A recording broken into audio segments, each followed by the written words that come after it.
2021 இந்த பாலம் அடித்து செல்லப்பட்டது.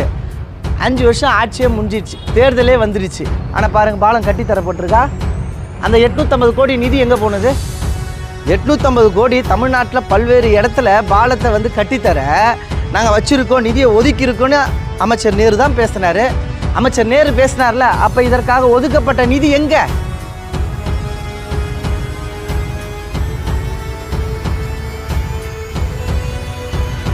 இப்போ நான் என்ன கேட்குறேன்னா, ஸ்டாலின் அவர்கள் வாழ்கிறார்ல, உதயநிதி அவர்கள் வாழ்கிறாங்களே, நல்லா வசதியாக வாழ்கிறாங்களே, மக்களுடைய பணத்தில் கொள்ளையடிச்ச பணத்தில் வாழ்கிறாங்களே. இப்போ நான் கேட்குற, ஸ்டாலின் வீட்டு பக்கத்தில் இப்படி குப்பைகளெல்லாம் இருந்தால் அவர் ஏற்றுக்கொள்வாரா? அவருடைய பேர பிள்ளைகளெல்லாம் அந்த இடத்துல இது போன்ற இடத்துல வாழ்ந்தால் அவர் ஏற்றுக்கொள்வாரா?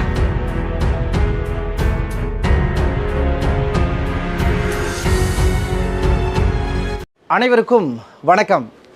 அதாவதுங்க, தமிழ்நாடு முதலமைச்சர் ஐயா ஸ்டாலின் அவர்களுடைய ஆட்சி நம்ம திண்டிவனம் தொகுதியில், திண்டிவனம் நகராட்சியில் எப்படி இருக்குது என்பதை ஒரு சிறிய காணொளி தொகுப்பில் நான் உங்களுக்கு காட்டுறேன் பாருங்கள்.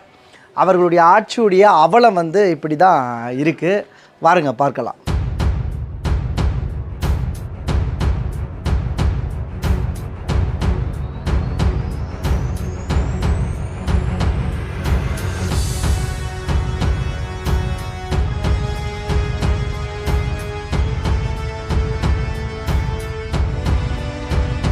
அதாவது இப்போ நம்ம நிற்கக்கூடிய இடம் பார்த்திங்கன்னா, திண்டிவனம் தொகுதி நகராட்சி பகுதி, நாகலாபுரம் என்ற ஒரு பகுதியில் தான் நம்ம நின்றுட்டுருக்கோம். இந்த இடத்த பார்த்திங்கன்னா உங்களுக்கே தெரியும். இதை எதுக்கு ஒரு செய்தியை நான் பதிவு செய்கிறேன்னா, இது ஒரு மேம்பாலம் இருந்த இடம். இது 2021 வந்து கனமழை பெய்யுது. கனமழை பெய்யும் போது இங்கிருந்த மேம்பாலம் வந்து வெள்ளத்தில் வந்து அடித்து செல்லப்படுது 2021. அப்போ தான் ஐயா ஸ்டாலின் அவர்கள் வந்து முதலமைச்சராக வராரு. வந்த பிறகு தான் இந்த பாலமே வந்து அடித்து செல்லப்படுது.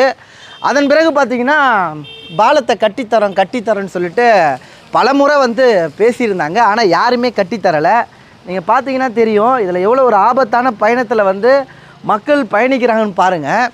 அதாவது அவர் ஆட்சி அதிகாரத்துக்கு வந்த அப்போ முதல்ல வந்து அடித்து செல்லப்பட்ட பாலமாக இந்த பாலம் இருந்தது. கட்டித்தரேன்னு சொன்னாங்க, கட்டித்தரலை. அதன் பிறகு பார்த்திங்கன்னா, தற்காலிகமாக ஒரு பாலம் போடுறோன்னு சொல்லிட்டு ஒரு பாலத்தை வந்து அமைச்சிருந்தாங்க. தற்காலிக பாலம்னா இது போல் தான், நிரந்தர பாலம் அமைக்கல, சும்மா மண்ணெல்லாம் கொட்டி வச்சு தற்காலிகமாக நாங்கள் அமைக்கிறோன்னு சொல்லிட்டு அமைச்சிருந்தாங்க. அதன் பிறகு திண்டிவனம் சட்டமன்ற உறுப்பினர் அண்ணன் அர்ஜுனன் அவர்கள் வந்து ஒரு அதிமுக கட்சியை சார்ந்தவர், சட்டமன்றத்தில் பேசுகிறாரு. நாகலாபுரம் பகுதியில் திண்டிவனத்தில் வந்து பாலம் வந்து அடித்து செல்லப்பட்டது. 2021 அடித்து செல்லப்பட்டது. இன்னும் முழுமையாக கட்டித்தரலை, கட்டித்தரணும்னு சொல்லிட்டு கோரிக்கை வைக்கிறாரு. கோரிக்கை வச்சதுக்கு வந்து அந்த நேரத்தில் வந்து அமைச்சர் நேரு அவர்கள் உடனடியாக எழுந்து பேசுகிறாரு. மாண்பு பேரவைத் தலைவர்களே, மாண்பு உறுப்பினர்கள் கேட்டுக்கொண்டது, அந்த சாலை வந்து ஹைவேஸுக்கும் நகராட்சிக்கும் சேர்ந்த இடமாக இருக்கிறதா என்று நம்முடைய முன்னாள் அமைச்சர் அவர் KS மஸ்தான் சொல்லியிருக்கிறார். எந்த சாலை என்று குறிப்பிட்டு எழுதி தருவீர்களானால் அந்த பாலமும் கட்டி இந்த சாலையும் செய்வதற்குரிய. ஏனென்றால் இந்த ஆண்டு பல இடங்களிலே சாலைகள் போடுவதற்காக கூடுதலாக நிதி கிட்டத்தட்ட 850 கோடியை நம்முடைய முதலமைச்சர் வழங்கியிருக்கிறார். எனவே அந்த சாலையை கணக்கிட்டு உங்களுக்கு உடனடியாக செய்து தருவதற்கு நடவடிக்கை எடுக்கிறது. ஒரு பாலம் கட்டப்பட்டு விட்டது, இன்னொரு பாலம் கட்டப்பட வேண்டும் என்று சொல்லியிருக்கார், கொடுக்க சொல்றேன். ஆமாங்க, நாங்களும் ஆய்வு பண்ணியிருக்கோம். இந்த பாலம் வந்து நெடுஞ்சாலைத்துறைக்கும் நகராட்சிக்கும் சம்மந்தப்பட்ட இடமா இருக்குது. விரைவில் வந்து அந்த இடத்துல நாங்கள் பாலத்தை கட்டி தருவோம். கிட்டத்தட்ட 850 கோடி. இந்த பாலம் மட்டுமல்ல, மழையில் பல இடத்துல வந்து வெள்ளத்தில் அடிச்சுட்டு போயிருக்கு. அந்த பாலத்தெல்லாம் கட்டுறதுக்கு வந்து சுமார் 850 கோடி நிதியை வந்து ஒதுக்கியிருக்கோம், நாங்கள் விரைவில் கட்டித்தரோன்னு பேசுனாங்க.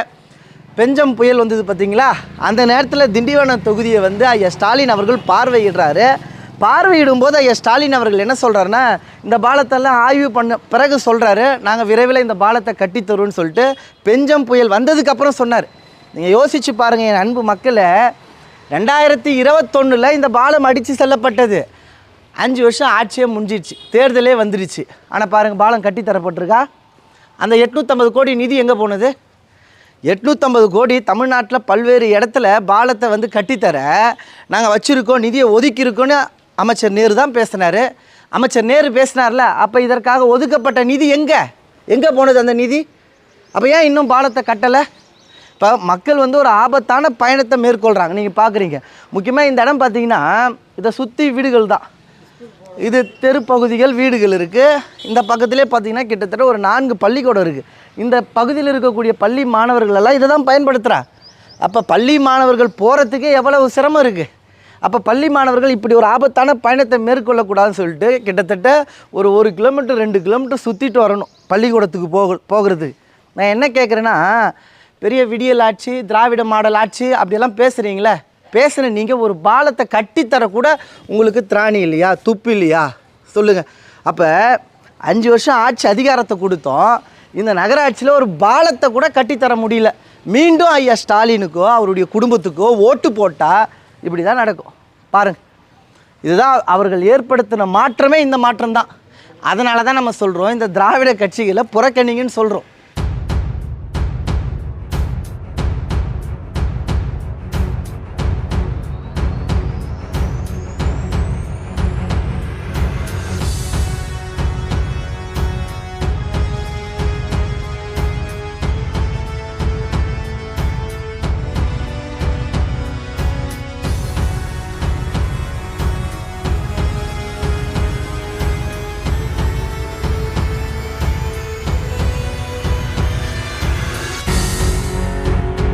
திண்டிவனம் நகராட்சியில், அதாவது அந்த நகராட்சின்னு ஒரு இடம் இருக்குது, கவுன்சிலர் இருக்காங்க, கிட்டத்தட்ட 33 கவுன்சிலர் இருக்காங்க.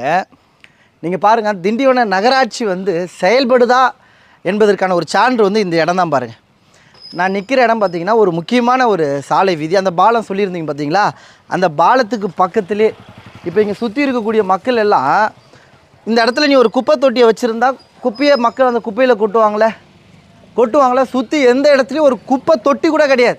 இப்போ நகராட்சியில் மக்கள் வீடுகளில் பயன்படுத்தக்கூடிய அந்த குப்பைகளை, வேஸ்ட்டான பொருட்களை வெளியில் கொட்டுவதற்கு இந்த நகராட்சியில் ஒரு இடத்துல குப்பை தொட்டி கூட கிடையாது.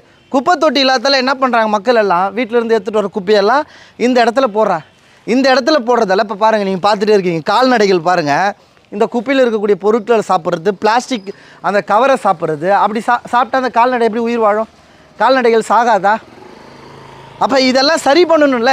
இந்த குப்பையை கொட்டுறதுக்கு கூட ஒரு குப்பை தொட்டிகளை இந்த குப்பையான ஆட்சி செஞ்ச ஆட்சியாளர்களெல்லாம் கட்டித்தர முடியலன்னா நம்ம என்ன கேட்குறோன்னா, மீண்டும் இவர்களுக்காக வாக்கு செலுத்தினா இந்த இடத்துல என்ன மாற்றம் ஏற்பட போகுது? பாலத்தை கட்டித்தரல, அதே பக்கத்தில் ஒரு குப்பை தொட்டி வச்சுருந்தா அந்த குப்பைகளை மக்கள் அங்கே போட்டிருப்பாங்க. இப்படி குப்பைகளை இந்த இடத்துல கொட்டுறாங்கன்னா இங்கே பக்கத்தில் வாழக்கூடிய மக்களுக்கு தொற்று ஏற்பட வாய்ப்பு இருக்குல்ல. இதனால் மக்களுக்கு ஏதாச்சும் நோய் வர வாய்ப்பு இருக்குல்ல. இவர்களுக்கு என்னென்னா, மக்கள் பாதிப்புக்குள்ளானா இவர்களுக்கு என்ன பிரச்சனை, அதை பற்றி இவர்களுக்கு கவலை கிடையாது. இப்போ நான் என்ன கேட்குறேன்னா, ஸ்டாலின் அவர்கள் வாழ்கிறார்ல, உதயநிதி அவர்கள் வாழ்கிறாங்களே, நல்லா வசதியாக வாழ்கிறாங்களே, மக்களுடைய பணத்தில் கொள்ளையடித்த பணத்தில் வாழ்கிறாங்களே. இப்போ நான் கேட்குற, ஸ்டாலின் வீட்டு பக்கத்தில் இப்படி குப்பைகளெல்லாம் இருந்தால் அவர் ஏற்றுக்கொள்வாரா? அவருடைய பேர பிள்ளைங்களெல்லாம் அந்த இடத்துல இது போன்ற இடத்துல வாழ்ந்தால் அவர் ஏற்றுக்கொள்வாரா? சொல்லுங்கள் நீங்கள். பாருங்கள், இதுதான்